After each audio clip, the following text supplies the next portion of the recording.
Hi everyone, welcome to Daily Revelations. This is a precept study going through one book of the Bible each day in a week. And so we are in Daniel 1 right now, using precept methods to dig out just what God has to reveal to us. And as I always say, what God has revealed to you may not be what He revealed to me this morning. Actually, it's very unlikely. But I'm going to share with you just to encourage you to keep going, keep digging. Yes, this will be your 5th time through Daniel 1, but there's always something new. And in day 5, what we focus on is the bigger picture of what's happening in this book. And this is something that's pretty common in a precept study, is you don't use other commentaries until you get to kind of the end. You don't want what someone else has to say about this book to influence what God is saying specifically to you. But here we're going to dig a little bit more into those things. So I encourage you, read a commentary on Daniel 1. Something that I read this morning that really impacted me was that it's one of the most concisely written Bible books, and that makes it so easy to read, because what Daniel did is at the end of his life, he kind of compiled all this stuff and rewrote it.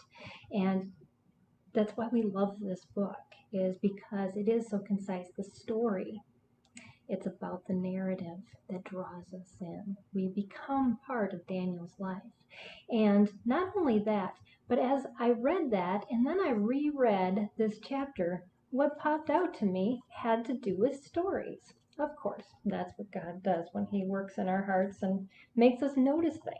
So in verse 4, it says that these young men, as they were brought in to Babylon, is that they were taught literature and language of the Chaldeans. That was the people group there. The literature, they weren't taught a bunch of facts, history. They were taught through stories. Stories of long ago, how the nation came about, and it immersed them in the culture through the stories and through history.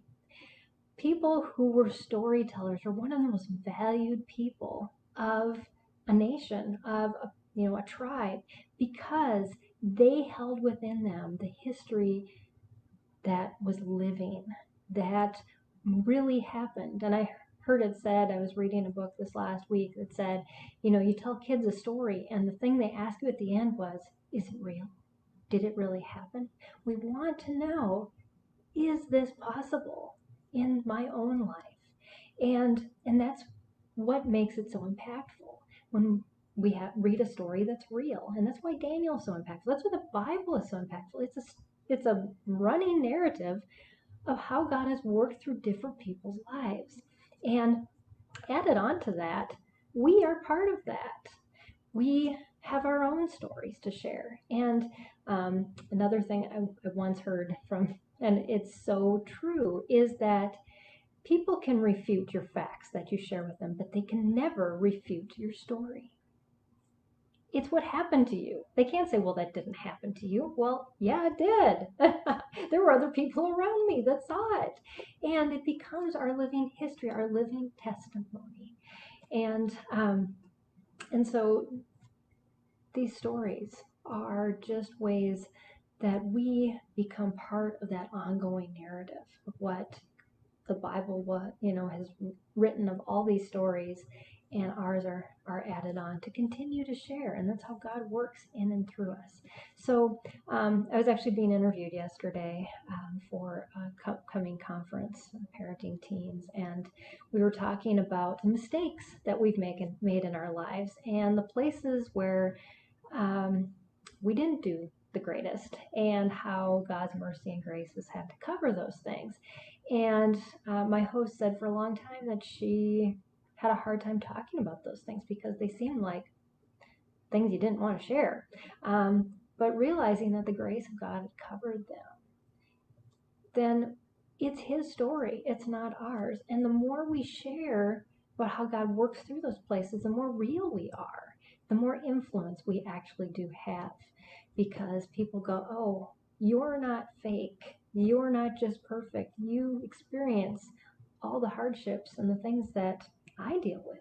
And it makes us relatable. So just be encouraged. Whatever story you have been given to share, share it, because that is your greatest influence. So now, this is the last video for your study, but it doesn't mean that you should stop. I'm going to encourage you to go 2 more days into Daniel 1. Saturday, and if you haven't downloaded the planner, this is what you need to cover. Saturday, I want you to read through the book again, but then also go through all your notes from day 1, 2, 3, 4, and 5. Which one has a personal application impact that you need to ask God, how can I integrate this truth into my life on a regular basis and make it practice, make it a change, something. Okay. Now, on the 7th day, what you're going to do is you're going to read through the book again. I want you to pick out a verse. Maybe it's a verse that was specifically from Daniel 1, or maybe it was a cross-reference verse, or something else that you wrote in relation to your study where God led you. And I want you to memorize it. I want you to work on starting to memorize it. Now, there's a lot of apps out there that can help you with that, or lots of other tips and techniques that you can use. But I encourage you to do that. And then when you're done with that, I'll come back and join you as we start Daniel 2. Thanks everyone for joining me on Daily Revelations. Have an awesome weekend, and I'll see you next time.